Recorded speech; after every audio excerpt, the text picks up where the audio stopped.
Good morning, everybody, and welcome to Bridges Not Walls, our Charleston Jewish Community Relations vlogcast. And there is certainly a lot going on in the world right now, but as you know, this podcast is about talking about building bridges as opposed to building walls, and really focus on relationship building going on in the Jewish community and beyond, and to share in a little bit of the community relations work that goes on behind the scenes. And every week we have amazing guests, but this week we are particularly lucky to have with us Rabbi Isaiah Rothstein from Jewish Federations of North America. I have had the pleasure of knowing and working with Rabbi Rothstein for several years now, since he joined JFNA in 2020. He was essential in starting the JFNA Jedi program, which was their diversity and inclusion program, and today that program has morphed into something completely new called the Center for Jewish Belonging. And Rabbi Isaiah is going to talk to us all about it.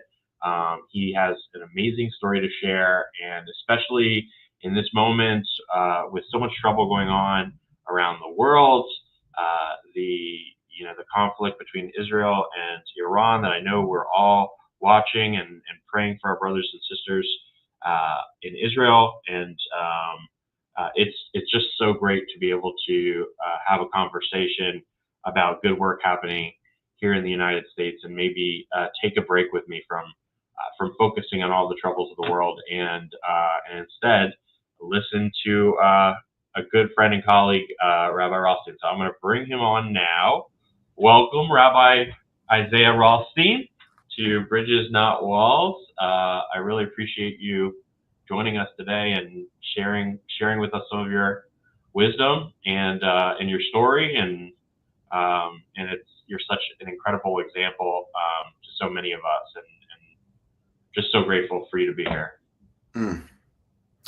Oh my gosh. Well, thank you for having me. And Brandon, for real, like since I started at JFNA, and being able to work with you and be on calls with you as we think about how we address the needs of our communities, how we hopefully mitigate the culture wars, and also bridge understanding. Like you've always stood out as a shining light, and you really do. You bring such like strength, also deep healing energy to like very difficult work. So I'm just grateful for the invitation. I'm glad that we get to spend a little time together, especially on a Friday right before Shabbat comes in. So thank you.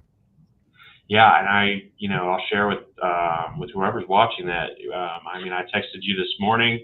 I know that we both have colleagues in Israel right now, and they spent their evenings in bomb shelters, and safe rooms, and I asked obviously if you were there, because as we speak, there is wrapping up a Jewish Federations of North America Pride mission to Israel. I think this weekend is Pride in Tel Aviv, if I'm not mistaken.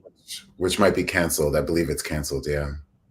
Wow. And so I'm so grateful that you made yourself available despite everything going on in the world. I know Jewish Federations of North America has their hands full right now, and a lot of people may not know, but that's, even though it sounds like Jewish Federations of North America, you think maybe there are thousands of people working there, but it's a smaller team than people might imagine, and I know you all work together so closely. So I'm just grateful that we're both able to kind of take a step out of everything going on and have a conversation.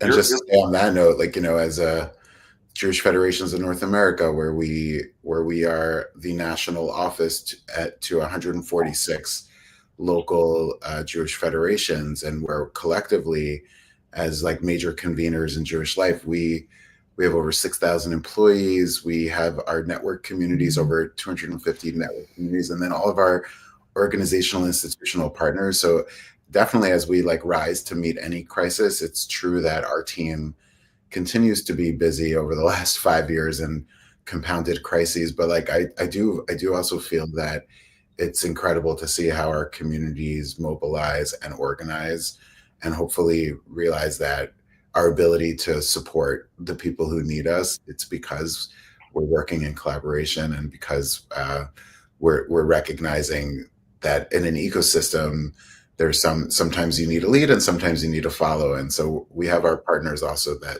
are helping us address this moment. And I'll say that if you'd like to join for a briefing at 1 p.m. Eastern today, we have one as a response to what's going on currently with Israel and Iran. I was planning on plugging that, and you can find links to it on our JCRC page on Facebook and Instagram. I don't know who all is going to be speaking at that webinar, but it should be some good information that may be not so available in the mainstream media. So Rabbi, your personal story, apart from your current title, is so powerful. Could you share how your upbringing and especially growing up in a multiracial family shaped your Jewish identity and your sense of community? I know you grew up in Muncie, and I know that's a very tight knit community. Just tell us a little bit about that. Totally. And yes, to clarify with Muncie, sometimes when I say I grew up in Muncie, people ask Muncie, Indiana. And I say, no, the other Muncie, like Muncie, New York, which is, yes, one of the largest ultra-Orthodox Jewish communities in America. And yeah, when you ask this question, I think about a few things. Like one, I will share some more of my background, but I think about what it means to like live on the bridge. Bridges, not walls, right? So some of us choose and can choose to build a bridge, to cross over from one island to the next. But others of us are like born and raised on the bridge and like live on the bridge. Like my house is on the bridge, like, Yeah. and like where like you can feel like an archipelago of like islands. Like it's not like you have one place you're from, but like there's like that Hawaii vibe where you're like actually from all these different places and islands. And I feel like for many of us who do see ourselves as bridge builders, there's definitely strength in somebody who's made a choice to cross over into a place. And then there are people who like bridge building is not like an intellectual exercise, and it's not like a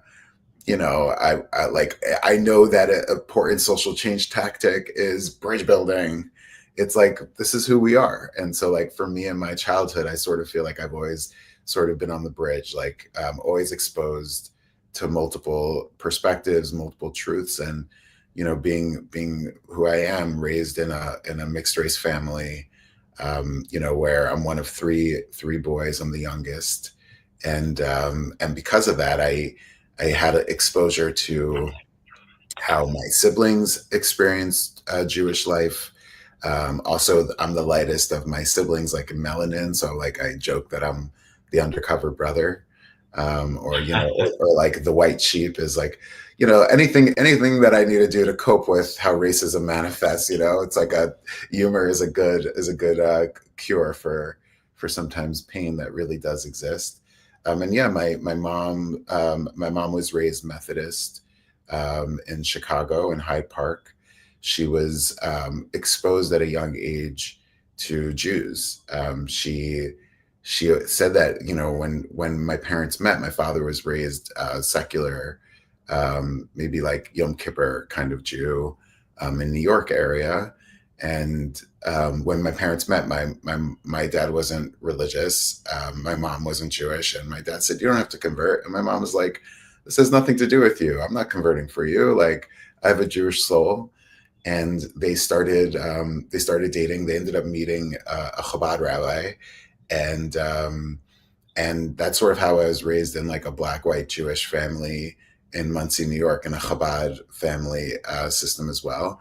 And my history, like what I've known since a young age, is that like my father's side family fled pogroms at the turn of the 20th century, fleeing anti-Semitism. You know, my mom's side, they were people who fought in the American Revolutionary War and the Civil War, like white Dutch Irish. Wow.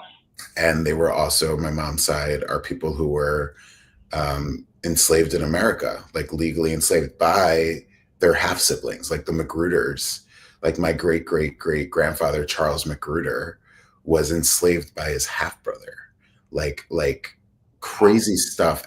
And my brother, my older brother JR, he's like the family historian. He's actually in the middle of completing a book about our family story, and he was featured along with some of my relatives on ABC Soul of the Nation, where we really were able to realize that our family history and knowing where we came from in America in terms of who our enslavers and our family, like the Magruders, is rare. Like most people in America who are descendants of slaves have no context for what that looks like. And so from a young age, I was sort of, this was like my family narrative, realizing that the fact that like my great grandfather was a Methodist minister and somehow 2 generations later, like his daughter is an Orthodox Jew, and like 3 generations later, his great grandson is an Orthodox rabbi. Like and so like it's sort of because of that whole bridge idea, like we've sort of never had a choice to be in one community. Like it wasn't like we can say we're fully rooted in one place. Like we always sort of had to oscillate. We sort of were always insiders and always outsiders, no matter like where we went. And again, that manifested differently, like because of like me passing, like I had a front row seat to so much that people wouldn't say in front of like my other siblings or my mom. And I also know that like as a little kid in yeshiva, like in the Hasidic, you know, schools, where again I had side locks till I was 10. I went by Shaya. I still go by Shaya if you call me Shaya, but you know, and I remember feeling anxiety when I would go to school and my mom would take me versus going to school and my dad would take me. And I wouldn't really understand that anxiety as a kid, but it was because people would say that. Like I remember in second grade, this little kid said to me that I wasn't Jewish because my mom is Black. And I remember starting to cry because I believed that kid. And I remember the rabbis who had dealt with my siblings tried to dismiss it and tried to bribe me legit with like a calculator watch, like those like Apple watches of the 90s, like the Casio, to Yeah. bribe me to not tell my mom that kids were saying racist macroaggressions, not like oh, like your hair is so, like I'm saying like straight up like you're not Jewish because your mom is Black, and me being like, oh God, I believe them. And also to realize that like what caused me to believe them, and also who told that kid that, like obviously like they had to learn it from somewhere. So like, but I also had like a great childhood in Muncie. We were like, talk about like Jewish engagement. There was like, you know, literally 7 to 10 synagogues on my block, and yet me and my peers hung out in the woods and at the 7-Eleven and the mobile gas station. And me and my peer group would all agree. We have like a Muncie Rebels WhatsApp group. Like we would agree that like we fell through the cracks. Like when you have such a saturated marketplace for Judaism, and yet, but that's like another topic. But it connects to this bridges piece because Yeah. we felt like people weren't trying to meet us where we were as kids, and so we created our own little village on the bridge. You know. Wow. You know, I don't think I've heard bridge building described in that way before, and I've never thought of the concept that some people, and many of us, I mean, all of us to some extent, in some way, live on a bridge between different identities, and how we walk around in the world is also a choice for a lot of us. I just gave my capstone for Mandel this week, and the subject was, Mazel tov. thank you. The subject was really kind of like reaching outside of the Jewish community, thinking about how we show up as Jews in other spaces, and how important that is in terms of addressing all of the problems that we face right now, including obviously like rising anti-Semitism. But I told a story in my capstone about my mother, who was very wise, and she told me as a kid that, like, being Jewish, you hear a lot about being Jewish growing up, like what to expect, what to expect from the world. And my grandmother would always say, "You're Jewish first, and America is second, and it could happen again here." I mean, every Jew hears growing up, it could happen again here. All of our grandparents have been through such trauma. I mean, but my mother said, "Brandon, we are a minority, but in America, but you get to choose how you identify. Other people don't have that choice. Some people, when they're seen, immediately people determine what their identity is, and that part of our responsibility as Jewish people is to use what we now call privilege, the privilege that we have to turn on and off our identity, to use that to make sure that we're showing up for everybody who can't make that choice. And it just it's amazing that that growing up, you also chose to some degree, as somebody that you described as passing, that I'm sure you had a code switch all the time, and obviously your friends, knew that your family background, but I wonder, like, through your life, or are there times where you've, like, intentionally, like, chosen not to share that part of your identity, that you're a Black man in America? Have there been times where you felt pressured to pass, or to show up as Jewish but not Black, or multiracial? Yeah, thank you for that question. By the way, on the note of racial identity work and stuff, like it is wild, lifelong work, all identity-based work. But I think, one of the things that we teach through our curricula, through the Center for Jewish Belonging, about identity is there's exogenous identities and endogenous identities. And so exogenous is how others perceive you, and endogenous is how you perceive yourself.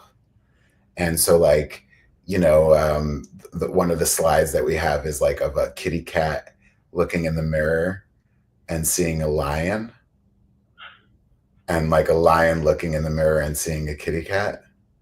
And so, like, the internal versus external identities. And for me, that navigating that my whole life, where I'm a Black Jew with white skin, I'm a Black man with white skin, like, and realizing that when I'm driving in the car, when I'm walking down the street, when I'm in even predominantly all Black spaces, right? Like, where I'm being perceived certain ways.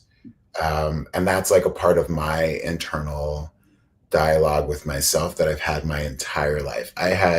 For some people who are like just picking up and exploring their racial identity, and by the way, like, deepening our understanding of racial identity is not just for people of color, right? Like, this is for all of us to understand that race is one of the organizing principles of the West, frankly, the world at this point, and to understand how we feel about ourselves versus how we're perceived is, like, totally a big part of the dance. And I invite any of your listeners to engage me deeper on this, because this whole question of Jews and race is something that I think I have a lot to share on.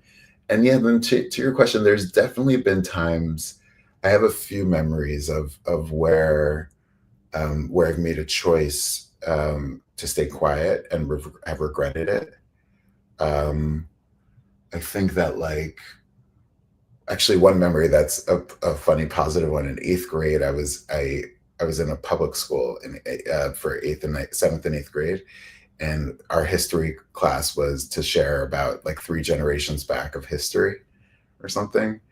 And, like, So I gave my presentation, and there was one kid in the back of the room who, like, top of his lungs, he's like, I knew he was black, like that. And like, and something like that. And, you know, but like, yeah, there was one time where I was at a party, and there was like this Israeli guy who kept on saying kushi, which is basically derogatory for the N-word in Hebrew on some level, and throwing around the N-word in Hebrew in different kinds of ways.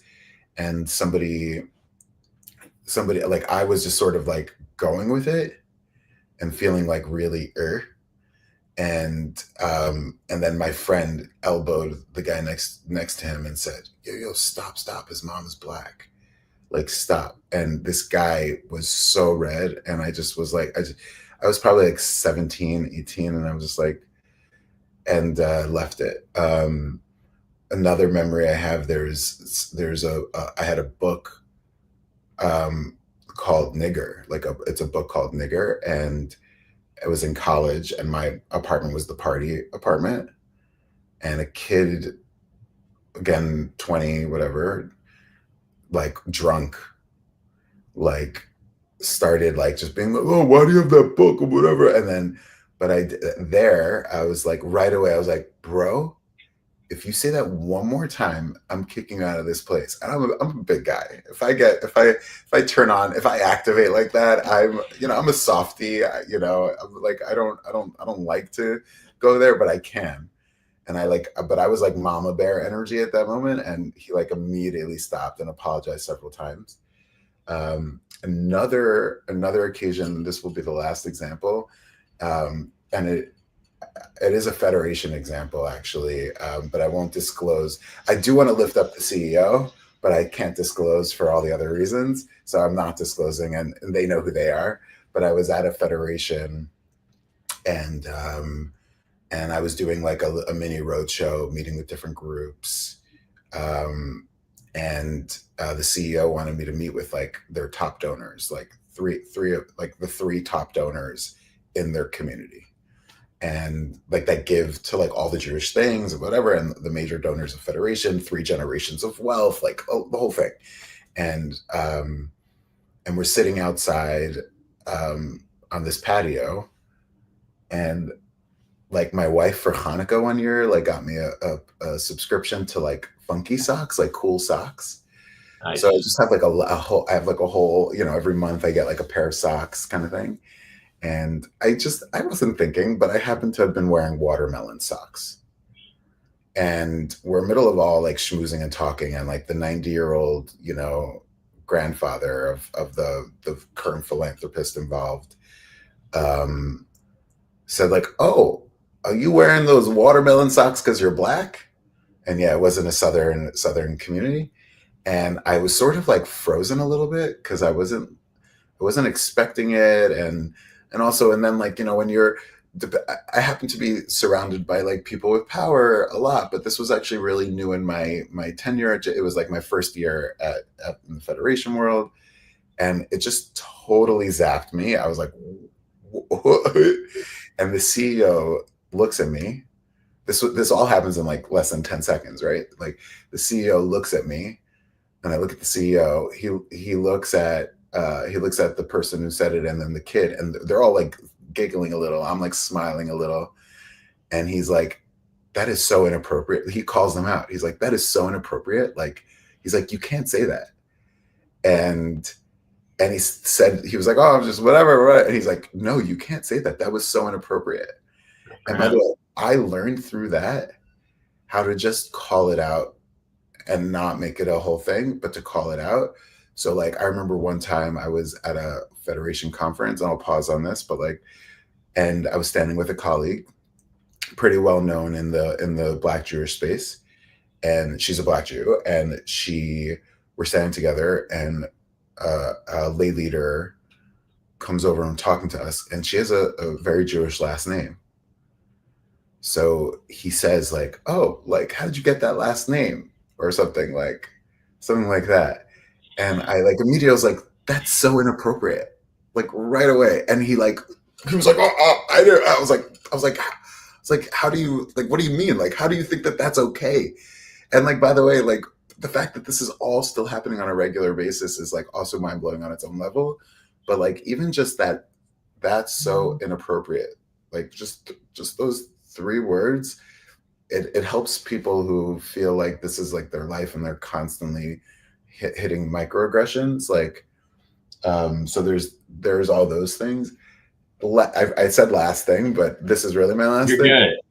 You know, I will say that as a Black Jew with white skin, there are European Jews or white Jews or however you might want to talk about that, who will say things to me and talk to me in a way that they feel comfortable doing, because, you know, like all of us, like we when we see ourselves reflected, we feel like it's, and so I see that as a superpower, that like I could help white people process things that they don't feel comfortable talking about with people who have more melanin than me. So I see that as a strength. But where it's a kryptonite and where it hurts me and where I is when people actually carry out their racial biases and say whatever they want to say without a filter that is actually racist or is clearly a prejudice, and they think they can say those things to me because I pass for white. So in those moments, sometimes sometimes I go with it because I'm a change maker and I'm trying to keep that person in the conversation. But sometimes I'm like, just out of curiosity, would you have asked that question to somebody fill in the blank, you know, or would you ask me last minute to do this tokenizing thing because you need a Jew of color and you feel comfortable asking because I pass for white? So like, anyway, but to answer your question, which I think I did in a lot of ways, Yes. it's complicated. Sometimes I feel like I'm very clear, and sometimes you're like, you know, you're just like want to go to the park, or you just like want to have like a regular work meeting, and you're not expecting like to be hit over the head with microaggressions, you know, or macroaggressions. Yeah. I can't even imagine the number of experiences like that you've encountered, and probably some from well-meaning people, certainly, and it's got to be the balance that you have to live out as a change maker, as you said, and as somebody at, you know, Jewish Federations of North America that's trying to bring our Jewish community along. It's got to be it's got to be such a balancing act sometimes. But It's you know, easier when you get to work with people like you, though, and I do mean that. I really mean that. I mean that. Well, thank you. I want to ask you more about the Center for Jewish Belonging, but you know, we have to get you down here to Charleston, and there's a lot going on here right now. In next week, it's going to be 10 years since the attack on Mother Emanuel, and you know, I think often about the person who committed this atrocity, and how his hatred really it was for it was for Jews as well, and how often we find ourselves in the same boat as the Black community here in Charleston in terms of being targets of hate, and the relationship, by the way, formed between Mother Emanuel and the Tree of Life synagogue leadership has been amazing, and Rabbi Myers from Tree of Life is going to be down here next week giving the keynote during the ecumenical service commemorating the 10-year anniversary of the shooting. But one of the things I find so interesting about Charleston is these bridges, these intersections, and this was a place for Jews, for many Jews, that this was their first stop in America. And we have the oldest Reform congregation, called the birthplace of Reform Judaism. There's some families that have been here for like, I don't know how many, let's just say 15 generations. Jews fought in the Revolutionary War here. And it was also the first place that, you know, most Black people who were kidnapped from Africa stepped foot in America. And so for our peoples, we've had these journeys together in some ways that have kind of paralleled and crossed paths. and they're very different experiences, and yet there are moments in our local history where those experiences have intersected in ways that have enriched both of our communities. And I've for a very long time hoped that we can build some kind of program around that idea, that we can bring people here to trace their roots. The International African American Museum has an excellent program for tracing genealogy, and gosh, I'll have to tell you the story another time. But Rabbi Bob Kaplan from New York brought down a cohort of Black and Jewish clergy from Brooklyn, and I got the privilege of being with them here, and it was an AME pastor. We were standing in a place called McLeod Plantation here, which is owned by the government, a county park system, I think, and it's the only plantation in Charleston that really focuses primarily on the stories of the most people who lived on that plantation, which were people who were enslaved. And the AME pastor from Brooklyn discovered that he had roots at that exact location. And then later in our stop in the International African American Museum, he was able to figure out more about that through their genealogy research program. But it was an eye-opening experience for him. And then fast forward just after that, and these were a lot of emotional experiences packed into a very short period of time. But we were sitting at Mother Emanuel in the room where this shooting happened. They don't share with outsiders very much, and Pastor Manning had invited us all to sit in a circle. He believes in being a living bridge between the Jewish community and the Black community, and we had the most incredible conversation. I shouldn't say we, because I really had nothing to add to this conversation between clergy about the concept of forgiveness and what it means in both of our traditions.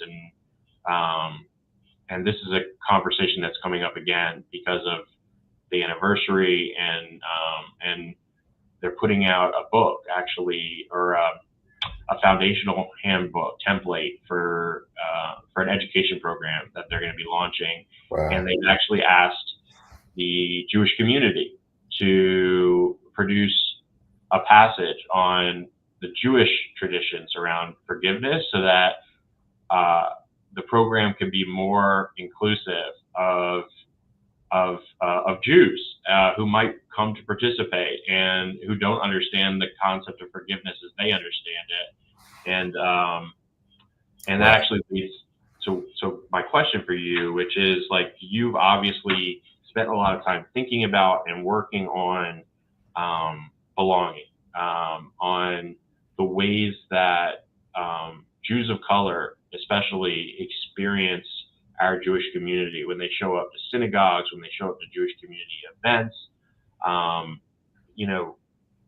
How have we grown since 2020, when you came on?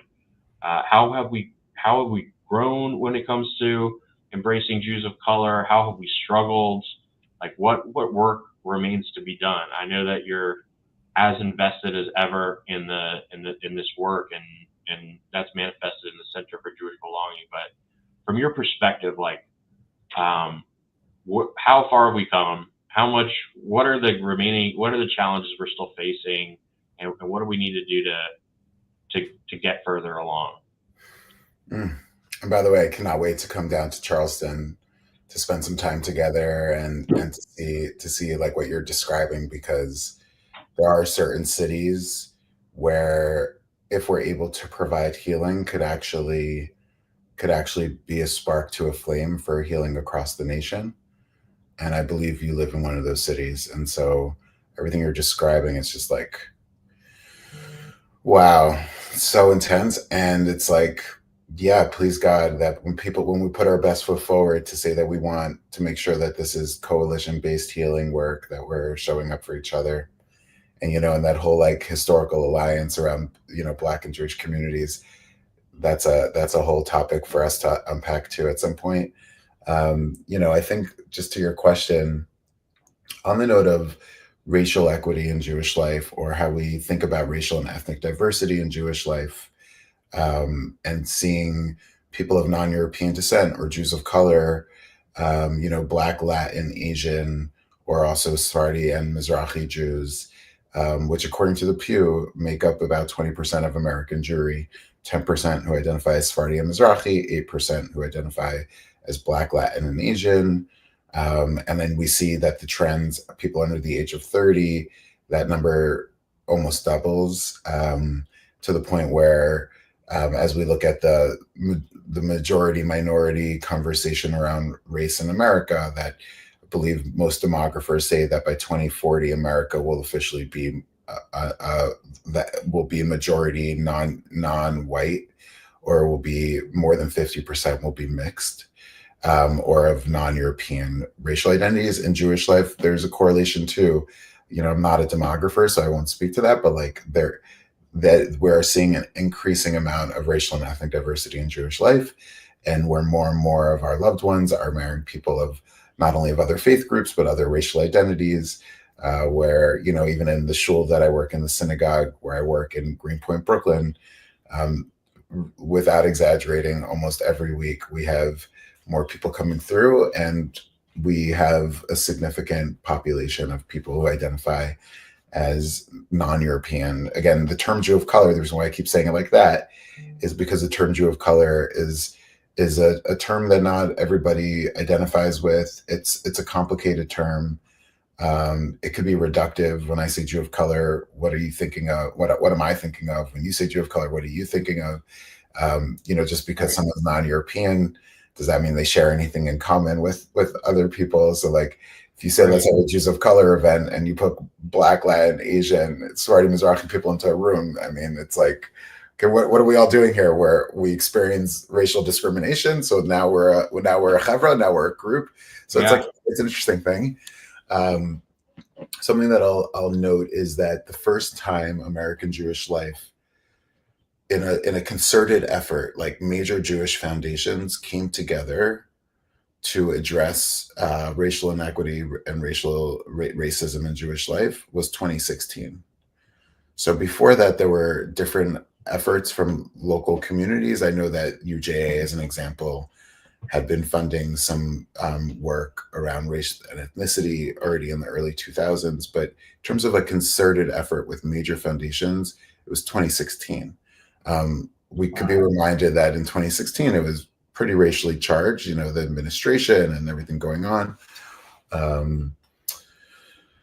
But just to note that even on the note of infrastructure and recognizing the structural gaps for 20% of American Jewry. I mean, the Sephardi and Mizrahi ecosystem, that 10%, they have over the years have created their own ecosystem, along with other identity-based affinity groups, like the Orthodox community has also created its own philanthropic ecosystem. But to think that 2016 is the beginning, really, of investment in addressing and mitigating racism, or ensuring that Jewish people of color feel like they belong, it's not a long time. That hasn't even been 10 years. And then even then, the level of investment compared to how we invest in other things was pennies. Fast forward to 2018, 2019, where demographers and studies really focusing a little bit more on the conversation. And then we see the murder of George Floyd in 2020, where that summer obviously cracked open something that was already there. There are plenty of people who have been killed by the police. Plenty of Black people have been killed by the police before George Floyd. It might be that it was the perfect storm, I mean, 9-minute video is pretty intense, especially when you're in quarantine, stuck at home. Right. Um, but I think that that moment was definitely one of the moments where Jewish life opened its eyes a little bit more, maybe because they had no choice but to keep both eyes open, and also because there had been some infrastructure building beforehand. It wasn't that it was starting from scratch, but it was basically probably in terms of the graph of time and investment and energy focused on the needs of non-European Jews or Jews of color. That was the big lightning moment. And in those moments, if we look at the continuum of engagement, there was definitely the desire to create change was 100% there. Like, I do think that there you have these major organizations and leading leaders in Jewish life who are saying we got to do something. Like, this is not okay.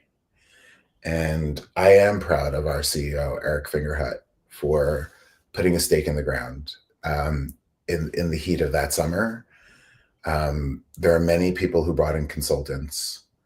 There are many people who did a 3-part series and said, and he was like, guys, I mean, this is my words, not his, but he's like, guys, come on. Like, one, there's a whole lot we haven't been doing for a very long time. And two, this issue is there's no technical fix. This is gonna continue. Like, there's gonna be more of this. There's gonna be more problems. Like, we need to make sure we have the infrastructure in place. We need to make sure that we are putting an anchor and a stake in this work. And it was in that moment, like, nobody had all the answers. He didn't think he had all the answers, but he had plenty of people saying to him, like, form a task force, build a committee, which we know is like code for like, don't do anything, basically. And he was like, no, like, I have a relationship with somebody that I think might be the right guy, and like, I'll reach out to him. And so he like reached out to me in a week after the murder of George Floyd. And I knew him from a few programs that I had done, but like, I wasn't really that familiar with the federation system. Like, I'm a New Yorker. I knew about UJA, but I was like, wait, there's 145 other federations. Like, I wasn't entirely clear. And he says, we have a lot of work to do, both within Jewish life around how we support Jews of color and address racism in Jewish life, and also how we show up in broader society and cultivate civic belonging. And I said to him, I was like, yeah, but Eric, like, this is not just about like Jews of color. Like, we have a broader Jewish engagement issue. Like, a significant amount of American Jews don't see themselves reflected in Jewish life. A significant amount of people who have dominant identities, like just regular white Jews, don't feel like they belong. You think that's add race and gender and sexuality and socioeconomic class and accessibility and faith and religious denomination, like. And he's like, and I was like, those are things too. He's like, yes, also that, like, focus on that too. And I was, and so it was in that summer that I joined Jewish Federation's team. And it was very much from the beginning, like, I would say, swimming upstream, because we had people who were like, this is essential work for Jewish life. We had people who said, and it's like deeply rooted in the Jewish tradition, like our Jewish values, like tzedek and mishpat, or like justice and equity. We had people who said, like, yeah, like, we definitely want to make sure the plenary has like somebody who's like a Jew of color, but like, I don't know if we need this whole like integrating belonging policies, procedures, how we think about programs, policies, procedures, leadership, and then we had people who were like, this is third rail. Why are we doing any of this? Like, you're like, Rabbi, you're a nice guy, but like, and that was from day one. Mm-hmm.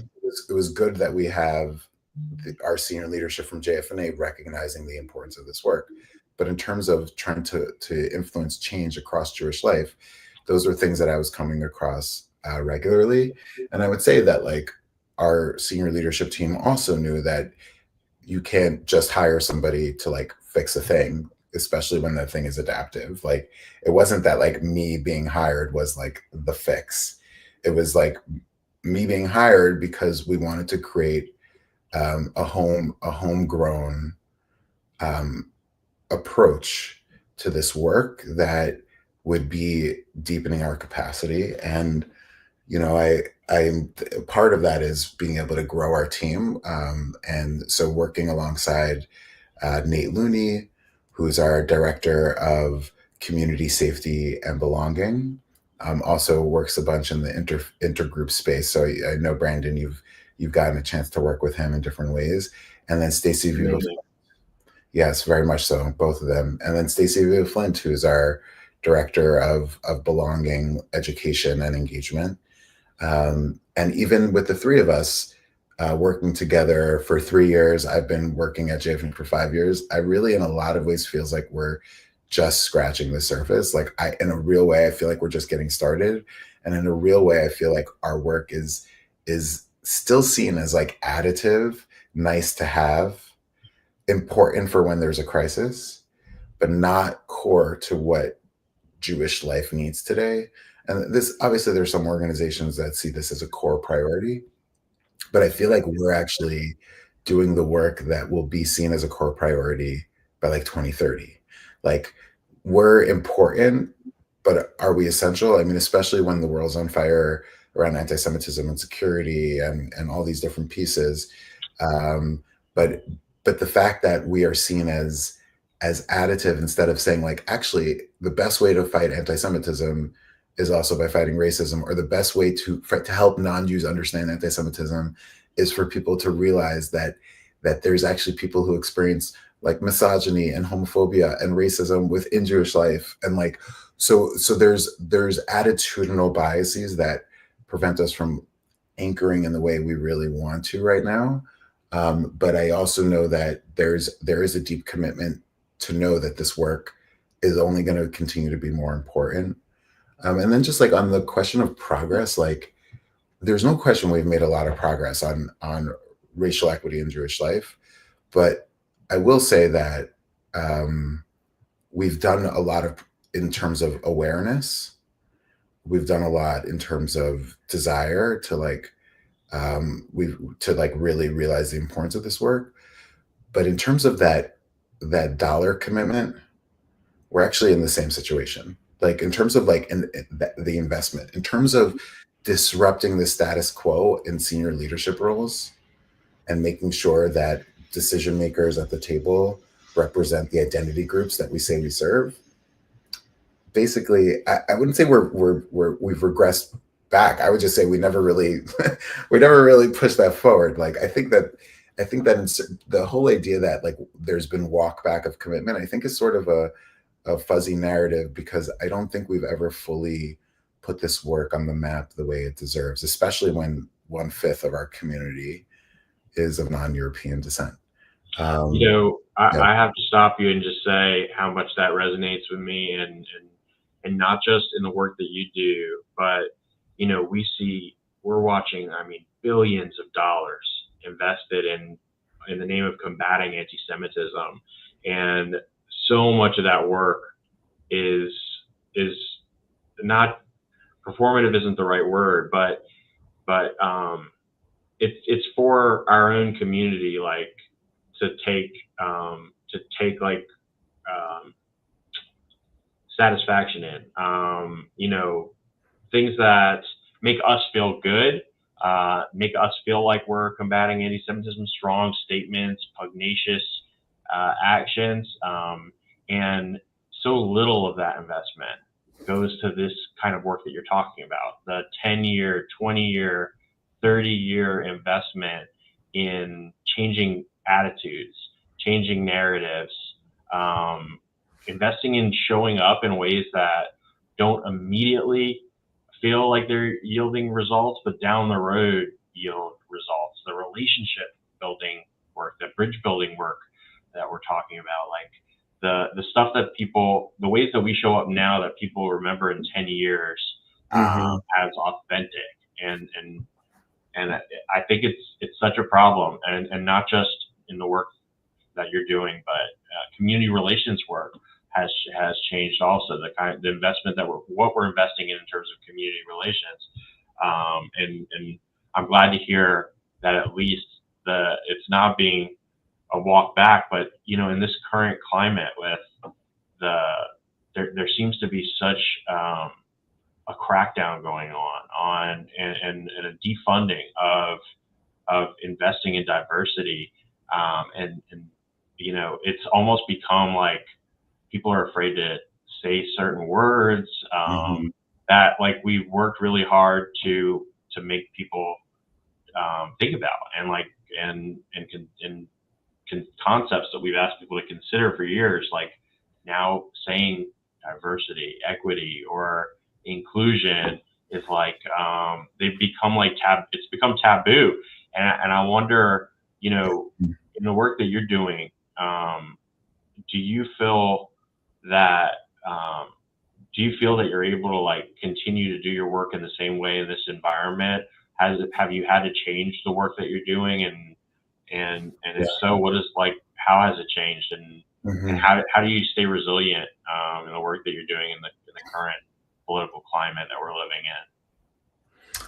Yes. Oh, bro, we need a whole we need a like a three-part for this one, but no, Three but part series, check. but I will say, just to your other previous point, the Barry Feinstein from the Jim Joseph Foundation, I heard him say something this week about like this whole idea of combating anti-Semitism is like, I'm paraphrasing, but like, what do you mean? We can't combat anti-Semitism. Like, anti-Semitism has been around forever. Like, it's not like we could combat it and then win, and then anti-Semitism is gone. Like, that's not a realistic frame. And I think like something that I think about a lot is we do need to have a strong defense strategy. We do. Like we need to like we don't have the luxury of not focusing on how we mitigate anti-Semitism, both on a social, communal, political, governmental, business, all of it. Like we have to address anti-Semitism in every sector. Like we don't have the luxury not to. So we do need to do those things.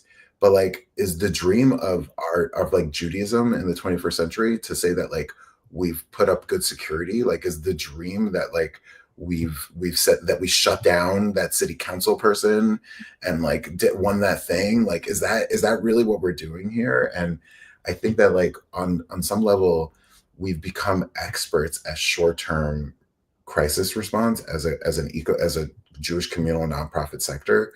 We're so good at short-term. We are. But the Absolutely. tragedy of that is that the people who have the keys and whose choices are actually going to be the impact of those choices are going to be inherited by the next group of leaders.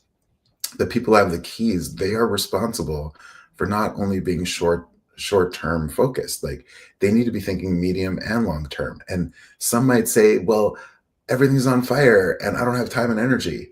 And the response to that is like, yo, you're in your role to be able to delegate and to hold multiple things at once. And to be able to say that we need to address the immediate and short term while also thinking about the impact of those choices on the medium term and long term. Like that's something that like our leaders need to just own, and it needs to be a part of what it means to be leading our organizations today. And I think that that's like there's trauma and there's crisis after crisis. It's hard to climb out, but like that, it just needs to be something that is a major recalibration.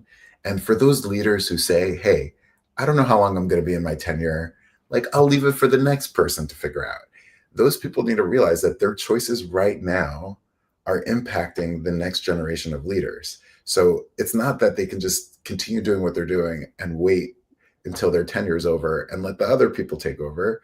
It's something that people have to have that moral clarity and courage to say, okay, I need to address the immediate, but I also need to be thinking about how like the trends and the needs that are not just on defense, but our offense. And some of the offense stuff is like a love-based approach. It's not the fear-based approach. And the work that we're doing is mostly the love-based approach, because I would say that like we can definitely integrate the, you know, what you mentioned, like the JEDI, the Jewish equity, diversity, and inclusion, or tzedek and mishpat of justice, equity, the belonging frames. Integrating that into the defense strategies actually will make them much stronger. Like again, if like the spokespeople for Israel are all white and European, like, or if we're trying to do Black Jewish relations but people have no relationships with Black Jews, like if like fill in the blank, like there's ways that our work could be helping the defense strategy, but a lot of our work is that love base and the offense, and ultimately we know that, you know, the love base is what hopefully really changes hearts and minds in the long run. So just something that I hope we could continue to, you know, I want to shake myself up to keep that in mind, but I want our decision makers and our policy makers to keep this in mind too. You know, and then the DEI piece, like I would say that from day one, I was like, hold on a second. You know, when I was hired, they were using, the leaders that we were talking to were using the term DEI. It wasn't the boogeyman yet. It was like, but there were some people who were like, I don't know about this. And then when I started reading, I was like, wait, DEI is rooted in ethnic studies. Like an ethnic studies curricula typecasted Jews as white and Israel as a settler colonial nation. And this framework of diversity, equity, inclusion, I really focus it on justice and equity. Justice about systems and structures, policies, procedures; equity about the different needs of different people based on their context and history. I knew that it was a problem area and a wedge in 2020. It's why we used the Jewish equity, diversity, inclusion, because we wanted it to be not rooted in racial identity politics, but rooted in Torah, was like the idea. And today, I think that anybody who's we obviously need to unpack how a lot of these DEI programs on campus might have stoked anti-Semitism and anti-Zionism. And yeah, of course, like we should talk about like how sometimes the leaders who are promoting liberation are actually have a double standards towards the Jews, all those things, of course. But like anybody who's like zeroing in on DEI and then saying, we're not doing, like we put the blindfold up, or like we're not talking to any people fill in the blank group, or like all these people are like that, or you know, where like we have to stop advancing X, Y, and Z. That is lazy. That is so lazy. It's like we cannot put all of the work of civil rights and human rights that this country has been working towards onto a 3-letter acronym and then just stop doing things. So the people who have stopped, I would ask, were they ever started? And then like for us at JFNA, we have not changed anything about our portfolio. Our work is the same work of educating, training around awareness for different needs and identity groups, supporting underrepresented identity groups and accelerating their careers, increasing representation of underrepresented groups, deepening capacity in local communities to take on this work and coordinate that. Like we have not changed anything about our portfolios, but we have recognized that because it's a wedge term, and we want to make sure that we are supporting the people who need us the most and not get stuck in like some intellectual game of what's the cause of anti-Semitism in the 21st century. And to say it's DEI, I just think it's like, I don't know. I think that's like because people are tired and they need a boogeyman. But that's like, you know, in the words of Van Jones, you know, like he says, like, he's like, I mean, I'm not a cursing kind of guy, so you put in the 4-letter word yourself. He's like, but you think these like 4-letter word DEI programs are like the cause of like anti-Semitism? Like, he's like, look to Qatar, like look to Iran, like look to the Russia, like look to these frames that are trying to hijack, you know, American identity and American identity politics, and inserting all of this divisive divide and conquer like approaches to things. You know, again, I'll echo and say it again, that it's not to say that there aren't major issues with how we approach supporting those who are underserved, underrepresented, discriminated against. We do need to look at ways in which Jews have been left out of that equation, and also how effective those kinds of programs are. But to put our hands up and say we can't continue to drive our work forward because of the DEI backlash, I'm like, I question people's commitment before all of the storm if they say things like that. And it's not, this is not simple. And you know what I'm saying? I don't mean to oversimplify it. There's obviously a whole lot here, but I find it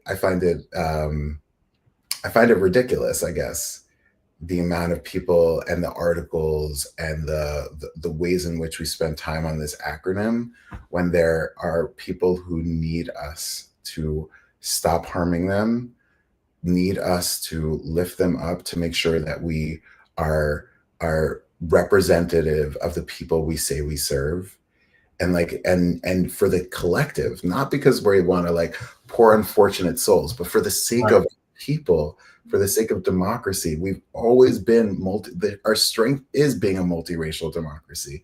Our strength in Judaism is that we are multi-tribal, that we come. So like, if we're not focusing on those pieces, then it's hurting all of us, you know? And so stop being lazy with the DEI wedge is what I would tell everybody who's stuck on that. Like focus on like your learning in a psychoeducation, how you understand your own identities, and make sure that like if you're somebody who oversees budgets, like make sure you're spending more on belonging than you are on booze, you know? I love that. It is so refreshing to hear that this work is continuing at JFNA, and that it's not falling victim to this kind of like this campaign to end DEI.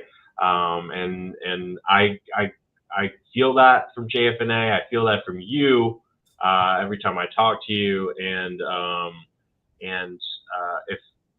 if folks who are watching want to learn more about like the Center for Jewish Belonging, or how to bring that work into their Jewish community spaces, where do they go? Who do they talk to?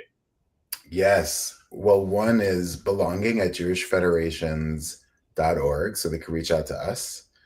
And then also through jfna.org, they should be able to find us and engage more deeply. And then, you know, if there's any way that we could support people, individuals on their journey, or organizations, you know, we're happy to connect through you. You know, if there's anybody who wants to be in touch with you and connect us, but we're really game. And then also when I have my visit and join you in Charleston, maybe we could do a meetup for our crew who's listening, and anyone who else would like to join. Definitely, and I have some ideas about when that could be, and I so look forward to that day. I know we're out of time, but one of the things that I enjoy most about participating in programs that you participate in is the joy that you bring to the work that you do, and I think that's such a critical thing in these moments where our minds are occupied by all of like the problems of the world. Like that, it is so important for us to show up joyously as Jewish people, and to celebrate and invite others to celebrate with us, as opposed to only mourn with us, or participate in the most solemn kinds of events that we have. So I'm kind of putting you on the spot here, but we're about to have Shabbat, which is our time to recharge and withdraw from so much of the things that stress us out. Could you help us welcome the Shabbat in some way? I know that you're a beautiful musician, and have the most incredible rituals for this kind of thing. And is there something you can do to end our program today? First and foremost, Brandon, much love, brother. So grateful for you. Here's the song. May the life I lead speak for me. May the life I lead speak for me. And when I get to the end of the road and I lay down my heavy load, may the life I lead speak for me. May the bridges I build speak for me. May the bridges I build speak for me.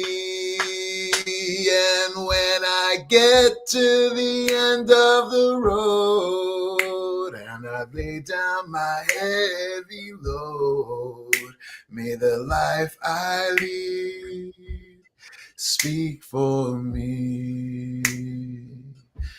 And may the breath I take speak for me. May the breath I take speak for me. And when I get to the end of the road and I lay down my heavy load, right? All of our conversations, all of them, they're good, but like, am I being real with myself?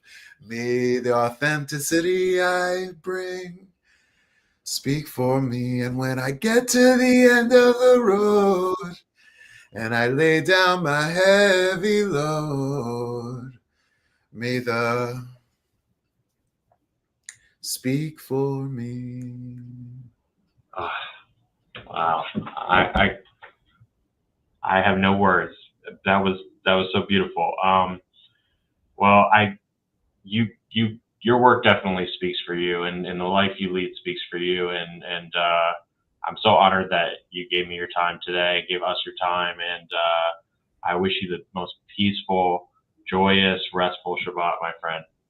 Amen. Shabbat shalom, and yes, may it be a Shabbat of peace. May we know no harm. May we have peace internally, peace in our families, peace in our communities and our zip codes, for our country, across the world. And yeah, and may the wars that are being fought today not be wars for continued war, but wars that hopefully are for peace, that they should really be, that we don't need to have war. May they be the last wars. Amen. Amen. Shabbat shalom. Shabbat shalom. Thank you again, my friend. Of course. A lot of love. Talk to you soon. Bye. Well, we were very lucky today to be joined by Rabbi Rothstein. If you want to find out more about the Center for Jewish Belonging, the email address is right here. Again, there will be a briefing at 1 o'clock for those that need more information about what's going on in Israel and Iran. You can find those links on the JCRC page. Until then, wishing you a great day and this weekend a great Shabbat. Shabbat shalom. Thank you all.